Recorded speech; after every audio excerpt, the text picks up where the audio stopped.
सभी बच्चों को मेरा प्यार भरा नमस्कार। आज की कक्षा में आप सभी का स्वागत है। आज हम हमारी पाठ्य पुस्तक भूगोल उसके लेसन नंबर 5 लेसन नंबर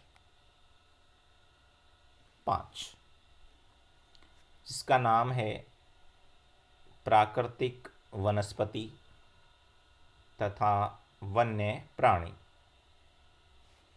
सबसे पहले हम प्राकृतिक वनस्पति के बारे में जानते हैं।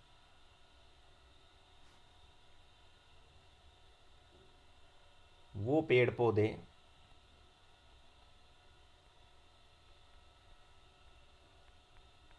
जो प्रकृति में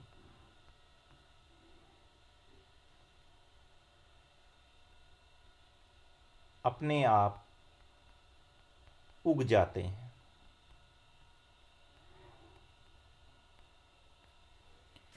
इसको पैदा करने में मानव का कोई हाथ नहीं होता और ये एक बड़े चौड़े और विस्तृत क्षेत्र में अपने आप पैदा हो जाती है। ऐसी वनस्पति को प्राकृतिक वनस्पति कहते हैं। सेकंड हमारे पास है यहाँ वन्य प्राणी। वन्य प्राणी का मतलब होता है वन में विचरण करने वाले जीव। वन में विचरण करने वाले जीव। कोई भी जीव जो वन में विचरण करता है, वन में रहता है, घर हो जिसका वन, जिसका आवास क्या हो, वन हो, ऐसे जीव जंतुओं को वन्य प्राणी कहा जाता है। तो इस अध्याय में हम मुख्य रूप से भारत की प्राकृतिक वनस्पति और भारत में पाए जाने वाले वन्य प्राणियों के बारे में अध्ययन करेंगे। यदि हम भारत के अंदर विविधता को देखें तो हर प्रकार की विविधता यहाँ मौजूद है। धर्म, संस्कृति, समाज, भाषा, ऐसे ही जो प्राकृतिक पर्यावरण हमें जो मिला है, जो भूभाग मिला, विविधता, कहीं पर्वत, कहीं पठार, कहीं मरुस्थल, कहीं मैदान, कहीं तटीय मैदान, कहीं द्वीप समूह, ऐसे ही जलवायु, कहीं शुष्क, कहीं आर्द्र, कहीं उपोष्ण, कहीं शीतोष्ण और कहीं शीत। जलवायु विविधता, भौतिक विविधता, इसके अलावा तापमान की बात करें, कहीं मौसम सम, कहीं गर्म, कहीं सर्द, तो तापमान में भी विविधता है। फिर बात करें हम मृदा, कहीं जलोढ़, कहीं लाल, कहीं काली, कहीं बालू, कहीं पर्वतीय। अगर हम विविधताओं की बात करें हमारे देश में तो भिन्न भिन्न प्रकार की विविधताएं हैं हर फील्ड में,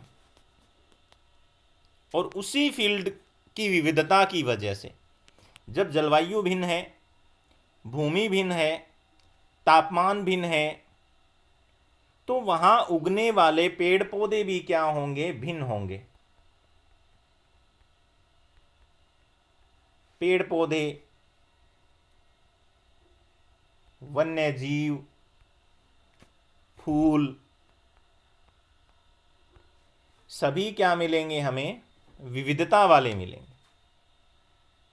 तो इस पाठ के अंतर्गत हम यही जानने का प्रयास करेंगे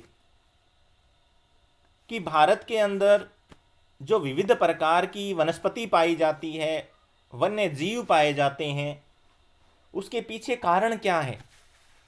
ये विविधता इतनी क्यों है? किस प्रकार की विविधता है? कितने प्रकार के पेड़ पौधे, कितने प्रकार के जीव जंतु, कितने प्रकार की प्रजातियों के फूल भारत में पाए जाते हैं?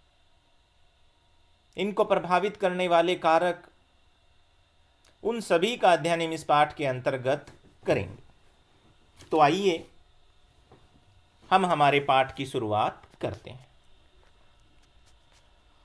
आप जब कभी भी अपने स्कूल, अपने घर या फिर अपने आसपास के मैदानों को जब देखते हो तो आपको वहाँ पर वृक्ष, झाड़ियाँ, घास और पक्षी देखने को मिलते हैं। यदि हम उनको देखते हैं तो क्या वो हमें एक जैसे लगते हैं या वो अलग अलग तरह के हैं?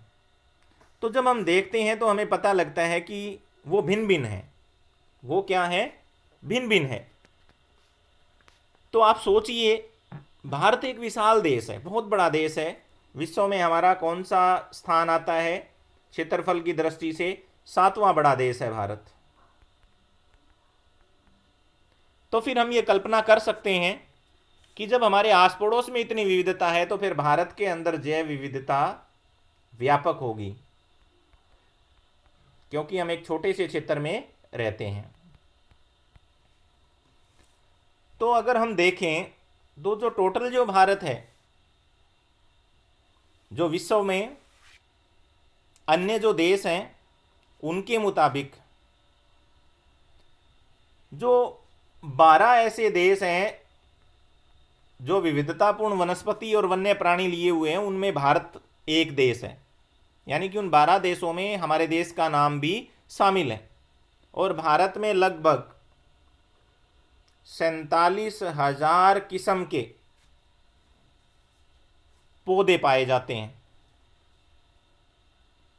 जिसके आधार पर भारत एशिया में चौथा बड़ा देश है जहां इतनी बड़ी विविधता पाई जाती है। और भारत के अंदर फूल जो है वो 15,000 किस्म के हैं। कितने हजार किस्म के हैं? 15,000 किस्म के फूल के पौधे हैं। जो पूरे विश्व के जो पौधे हैं फूलों के, उनका कितना प्रतिशत है? 6% पूरे विश्व का।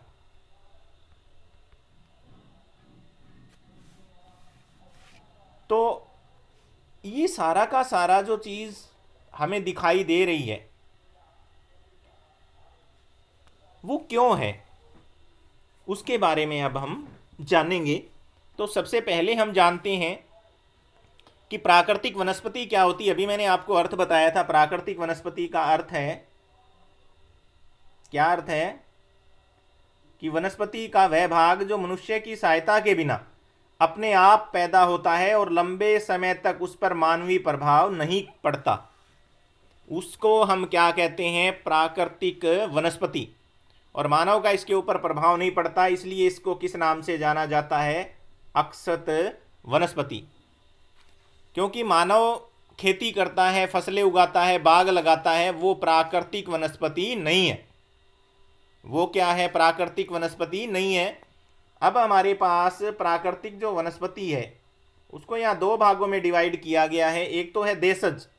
देशज तो वो वनस्पति है जो मूल रूप से हमारे ही देश की है, जो किसकी है? भारत की है। लेकिन कुछ पौधे ऐसे हैं जो भारत के अंदर बाहर से आए हैं, उसको क्या बोला जाता है? विदेशज पौधे। जैसे अल्फांसो आम है, ये भारत में नहीं होता था, तो ये क्या है? विदेशज है। उसके बाद हम बात करते हैं वनस्पति जगत। तो वनस्पति जगत क्या होगा? किसी एक विशेष क्षेत्र के अंदर किसी भी समय में पौधों की उत्पत्ति से है। वनस्पति जगत से अभिप्राय क्या है कि किसी विशेष क्षेत्र में किसी समय में पौधों की उत्पत्ति से है। इसी तरह प्राणी, इसी तरह क्या होता है, जो प्राणी जगत होता है वो किसके बारे में बताता है? जानवरों के। वनस्पति जगत किसके बारे में बता रहा था हमें? वनस्पति के बारे में, वनों के बारे में। और प्राणी जो जगत है वो हमें किसके बारे में बताता है? जानवरों के बारे में। और जो वनस्पति और प्राणियों में इतनी विविधता है वो क्यों है? आइए हम उसके बारे में जानें। तो सबसे पहला हमारा पॉइंट आता है धरातल। और धरातल में हम सबसे पहले बात करते हैं भूभाग की। अभी थोड़ी देर पहले मैंने आपको बताया था कि जो भारतीय भूभाग है वो मैदानी है, पठारी है, पर्वतीय है, हर प्रकार का है। तो इसलिए जो भूमि है उसका वनस्पति के ऊपर क्या पड़ता है? प्रभाव पड़ता है। अगर भूमि उपजाऊ है तो वहां पर क्या होगा? वनस्पति का शोषण होगा, क्योंकि उपजाऊ जमीन है उसका इस्तेमाल हम किसके लिए करेंगे? कृषि के लिए करेंगे। तो वहां आपको पेड़ पौधे क्या मिलेंगे? कम मिलेंगे। अगर कोई उबड़ खाबड़ है, समतल है, तो वहां पर आपको क्या मिलेंगे? वन और घास के मैदान ज्यादा मिलेंगे, क्योंकि उसका इस्तेमाल मानव नहीं करता। और यही जो वन और घास के मैदान है, यहीं पर किसको आश्रय मिलेगा? फिर प्राणियों को। कौन से प्राणियों को? वन्य प्राणियों को। क्योंकि आपने देखा होगा जो मैदानी क्षेत्र होता है विस्तृत, वहां आपको वन्य प्राणियों की संख्या क्या मिलती है? कम। क्योंकि उनको रहने के आवास नहीं होते, दूर दूर तक पेड़ पौधे, उनके छुपने के लिए जो है स्थान नहीं होता जहां वो अपनी क्या करते हैं? सुरक्षा करते हैं। तो फर्स्ट पॉइंट था हमारा भूभाग, कि जो भूभाग है वो वनस्पति को कैसे प्रभावित करता है। सेकंड जो हमारा पॉइंट आता है वो आता है मृदा। अब जो मृदा है वो पूरे भारत में अलग अलग पाई जाती है। मैंने आपको 6 प्रकार की मिट्टियां बताई हैं। तो प्रत्येक मिट्टी के अंदर हर प्रकार के पौधे को उगाने की क्षमता होती है। अगर मरुस्थलीय मिट्टी है तो वहां पर आपको पर्वतीय वन नहीं मिलेंगे, क्योंकि वहां की जलवायु उन वनों को सूट नहीं करेंगी, वो उस जलवायु को सहन नहीं कर सकते। तो यदि हम मरुस्थल में जाएंगे तो वहां में क्या मिलेगी? कटीली झाड़ियां मिलेंगी। पर्वतों पे जाओगे तो शाल और देवदार के वृक्ष मिलेंगे आपको, सांगोन के मिलेंगे। अगर मैदानी क्षेत्र में आ जाओगे तो आपको शीशम मिलेंगी, नीम मिलेगा। ऐसे पौधे जो है आपको बहुत अधिक मात्रा में मिलेंगे। तो दूसरी जो विविधता है वो किसकी वजह से है? मृदा के कारण। ये देखिए मरुस्थल में बलुई मिट्टी में जो कटीली झाड़ियाँ, नदियों का जो डेल्टा है वहाँ पर कौन से वन मिलेंगे? पर्णपाती। और अगर पर्वतों की ढलानों पर चले जाओगे वहाँ पर क्या मिलेंगे? शंकुधारी। उसके बाद हमारे पास जो थर्ड पॉइंट आता है, ये हमारा पर्सन भी कवर हो रहा है साथ ही साथ में, कि जो वनस्पति और वन्य जो जीव हैं उनको प्रभावित करने वाले कारकों का वर्णन कीजिए। तो पहला तो था हमारे पास धरातल, जिसको हमने 2 भागों में डिवाइड किया, भूभाग और उसमें पाई जाने वाली मिट्टी। अब बात आ जाती है हमारे पास जलवायु की, और वहाँ हम बात करते हैं तापमान की। अगर आप तापमान की बात करोगे तो पर्वतों पे तापमान क्या होता है? कम होता है, क्योंकि ऊंचाई के साथ साथ क्या हो जाता है? तापमान कम होता जाता है। और जैसे जैसे आप ऊंचाई से नीचे आओगे तो फिर तापमान जो होता है वो क्या हो जाएगा? बढ़ना शुरू हो जाएगा। और इसी तापमान के आधार पर हम क्या करते हैं? जो भूभाग होता है पृथ्वी का, उसको कटिबंधों में बांटते हैं। किस में बांटते हैं? कटिबंधों में। तो इन्हीं कटिबंधों में कहीं शीत कटिबंध आ जाता है, कहीं पर उष्ण आ जाता है, कहीं पर शीतोष्ण आ जाता है, और कहीं पर कौन सा आ जाता है? उपोष्ण। तो इन अलग अलग कटिबंधों में जो आने वाली या मिलने वाली जो प्रजातियां होगी पेड़ पौधों की, वो क्या होगी? अलग अलग। उष्ण में कौन सी मिलेगी? उष्ण कटिबंधीय। शीत में कौन सी मिलेगी? शीत कटिबंधीय प्रजाति। शीतोष्ण में कौन सी मिलेंगी? शीतोष्ण कटिबंधीय प्रजाति। तो यहाँ ये बता रहा आपको, ये देखिए कि वनस्पति की जो विविधता है वो तापमान और वायु की नमी पर निर्भर करती है। हिमालय पर्वत की जो ढलान है और प्रायद्वीपीय जो पहाड़ियाँ हैं वहाँ पर 915 मीटर की ऊंचाई से ऊपर तापमान में गिरावट के कारण वनस्पति के पनपने और बढ़ने को क्या करती है? प्रभावित करती है, और उसे उष्ण कटिबंध से उपोष्ण, शीतोष्ण और अल्पाइन वनस्पतियों में क्या कर देती है, परिवर्तित कर देती है। उसका रीजन मैंने आपको बताया। ये देखिए आप, हम उष्ण किसको कहते हैं, जो गर्म हो, जहां पर पाला ना पड़ता हो, जहां औसत जो वार्षिक तापमान है वो कितना डिग्री हो, 24 डिग्री सेंटीग्रेड, और जो जनवरी का महीना था उसमें तापमान कितना हो, 18 डिग्री। जो उपोष्ण होता है वो उष्ण से थोड़ा सा कम गर्म होता है, जहां कभी कभी क्या पड़ती है, सर्दी पड़ती है। उसके बाद कौन सा आ जाता है, शीतोष्ण, जो ना गर्म है और ना ही क्या है, ठंडा है। ना ही तो वो क्या है, गर्म है, और ना ही वो क्या है, ठंडा है। उसको हम क्या कहते हैं, उपोष्ण कहते हैं। क्या बोलते हैं उसको, उपोष्ण।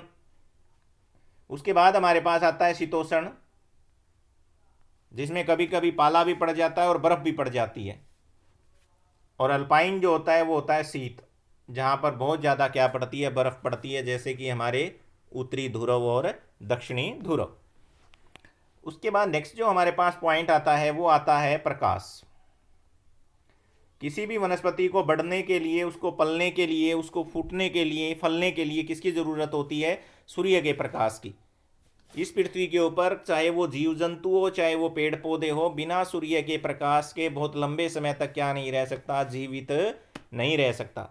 और जो सूर्य का जो प्रकाश होता है वो जो है किसके ऊपर निर्भर करता है, अक्षांश पे। अगर वो 0 डिग्री अक्षांश के नज़दीक है, यानी कि भूमध्य रेखा के नज़दीक है अगर कोई स्थान, तो गर्म होगा।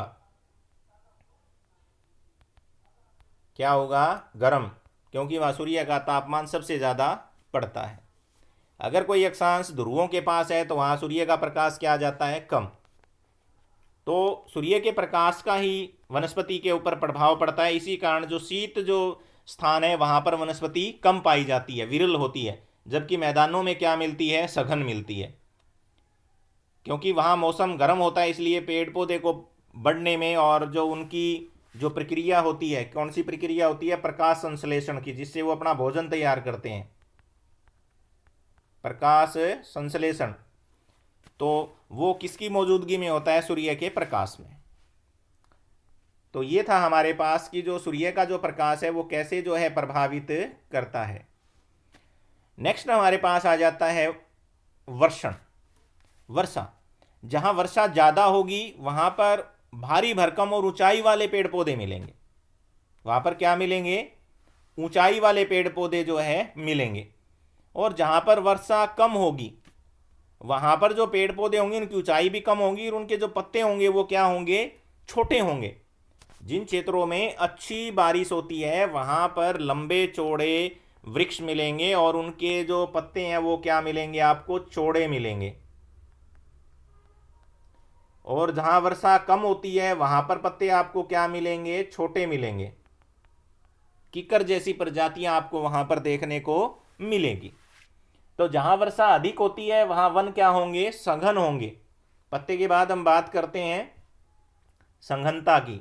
जहां वर्षा ज़्यादा है वहां सघनता ज़्यादा है, और जहां वर्षा कम है वहां क्या होगी, विरलता होगी। पेड़ पौधों की संख्या क्या होगी, कम होगी, और यहाँ पर क्या होगी, ज़्यादा होगी। तो हमारा नेक्स्ट जो पॉइंट था वो क्या था, वर्षण। उसके बाद हम कि क्या वन जो है, एक नया प्रश्न हमारे सामने यहां उभर के खड़ा हो रहा है कि क्या वन मनुष्य के लिए आवश्यक है। कई बार ये प्रश्न आ जाता है कि मानव के लिए वनों के महत्व पर नोट लिखे, या डायरेक्ट सीधा प्रश्न भी आ जाता है वनों के महत्व पर नोट लिखे। तो मानव के लिए बड़ा जरूरी है वन। क्यों जरूरी है, सबसे पहली बात तो ये पर्यावरण की गुणवत्ता को बढ़ाते हैं। क्यों, क्योंकि कार्बन डाइऑक्साइड को तो क्या करते हैं, ग्रहण करते हैं, और ऑक्सीजन क्या करते हैं, छोड़ते हैं। और ऑक्सीजन मानव के लिए क्या होती है, बहुत ज़रूरी होती है। इससे पर्यावरण क्या होता है, शुद्ध होता है। तो सबसे पहली बात तो क्या ही हमारे पास, पर्यावरण को क्या करते हैं, शुद्ध करते हैं। दूसरी जो हमारे पास बात आती है, जो मिट्टी का कटाव है, मृदा का जो अपरदन है, उसको रोक देते हैं, क्योंकि ये जिस क्षेत्र में होंगे ये मिट्टी के जो कण होते हैं उनको क्या करते हैं, अपनी जड़ों में बांधे रखते हैं। दूसरी बात होती है, जब बहुत तेज हवाएं चलती है तो इनमें टकराने के बाद हवा की गति धीमी हो जाती है और वो अपने साथ भूमि की ऊपरी सतह को नहीं उड़ा ले जा सकती। तीसरी बात, उद्योगों का भी आधार है। जो टिम्बर उद्योग है उसको लकड़ी कहां से मिलती है? इन्हीं वनों से मिलती है। पर्यटन, जो पर्वतीय क्षेत्र होते हैं जहां पर प्रकृति की भिन्न भिन्न फूल पेड़ पौधे पाए जाते हैं, हरा भरा इन्वायरमेंट होता है, जो मानव को बरबस अपनी ओर क्या करता है, आकर्षित करता है, और लोग उन क्षेत्रों में घूमने के लिए जाते हैं। इससे पर्यटन को भी क्या मिलता है, बढ़ावा मिलता है। उसके बाद नंबर 5, इमारती लकड़ी।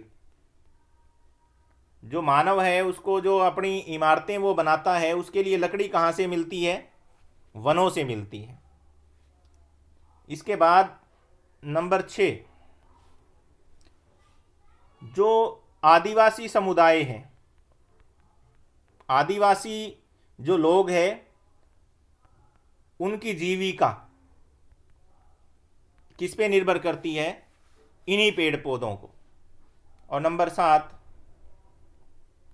वन्य प्राणियों को आश्रय देते हैं। जितने भी जीव जंतु हैं हमारी इस धरती के ऊपर, उनको आवास कहाँ पर उपलब्ध होता है? इन्हीं वनों में उपलब्ध होता है। अब बात आ जाती है वनों को प्रभावित करने वाले कारक। सेकंड हमारा प्रश्न यहां स्टार्ट हो जाएगा, वनों को प्रभावित करने वाले कारक भी हैं। फिर वनों को प्रभावित करने वाले कारक भी हैं। फिर जैसे वन मानव के लिए उपयोगी हैं, इतने महत्वपूर्ण है, तो यह सवाल जरूर होगा कि अगर इतने महत्वपूर्ण है तो उनका उपयोग होगा, और अगर हम उनका उपयोग करेंगे तो फिर हम, जाहिर सी बात है, मानव किसको प्रभावित करेगा? वनों को प्रभावित करेगा। तो वनों को प्रभावित करने वाले कारक कौन कौन से हैं? सबसे जो पहली बात है हमारे पास आती है वो होती है कृषि। अगर वन किसी समतल मैदान के ऊपर खड़े हैं तो मानव उसके ऊपर क्या करना चाहेगा? खेती करना चाहेगा। खेती करेगा तो क्या करेगा? उस भूभाग से पेड़ पौधों को काट देगा। काट देगा तो वनस्पति की संख्या क्या हो जाएगी? कम हो जाएगी। दूसरा, उद्योग। उद्योग कहां पर लगते हैं? भूमि पर लगते हैं। कृषि योग्य भूमि जो कृषि के अंतर्गत चली गई है उसके ऊपर उद्योग धंधे लगाने की बजाय फिर कहां लगाए जाएंगे? पेड़ पौधे काट करके। जहां वन है उस भूमि को साफ किया जाएगा और वहां पर क्या लगा दिए जाएंगे? उद्योग धंधे लगा दिए जाएंगे। बांध, शुष्क क्षेत्र के अंदर नहरें निकालने के लिए भूमि के ऊपर क्या बनाया जाता है? नदी पे बांध बना दिया जाता है, और बांध बना करके नदी का जब जल रोका जाता है तो वो बहुत बड़े क्षेत्र के अंदर क्या हो जाता है? खड़ा हो जाता है, और उस क्षेत्र के अंदर आने वाली सारी वनस्पति जल में डूब कर क्या हो जाती है? समाप्त हो जाती है। नंबर 4, शहरी विकास। अब शहरों में समय समय पर उसका विकास करने के लिए बड़े बड़े पुल बनाए जाते हैं, बड़े बड़े रेल मार्गों का निर्माण किया जाता है, सड़कों का निर्माण किया जाता है। इसके लिए भी क्या होगा? फिर वनों को काटा जाएगा, और अगर आप वनों को काटोगे तो फिर क्या हो जाएगा? वन कम हो जाएंगे। और अंतिम और बता देता हूं मैं आपको,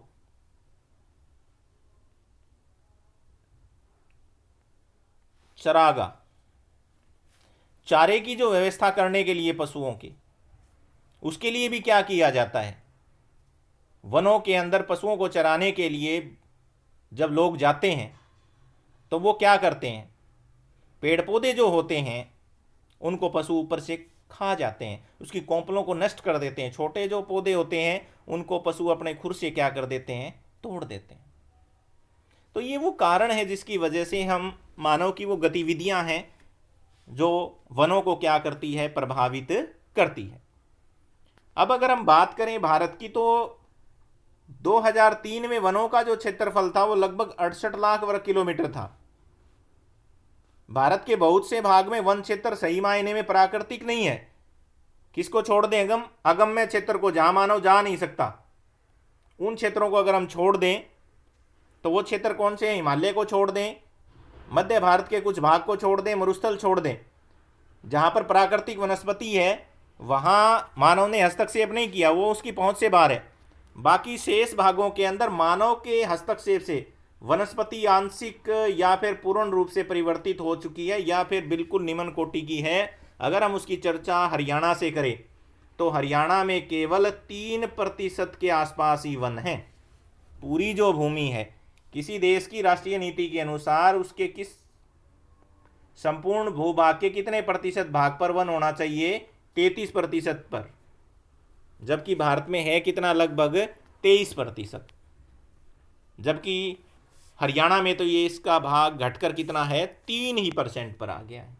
ये सारा किसकी वजह से है? वनों के शोषण की वजह से। अब हमारे पास जो हमारा नेक्स्ट जो पॉइंट आता है वो आता है वनस्पति के प्रकार, और इसके बारे में हम हमारी आगे की कक्षा में अध्ययन करेंगे। Thank you.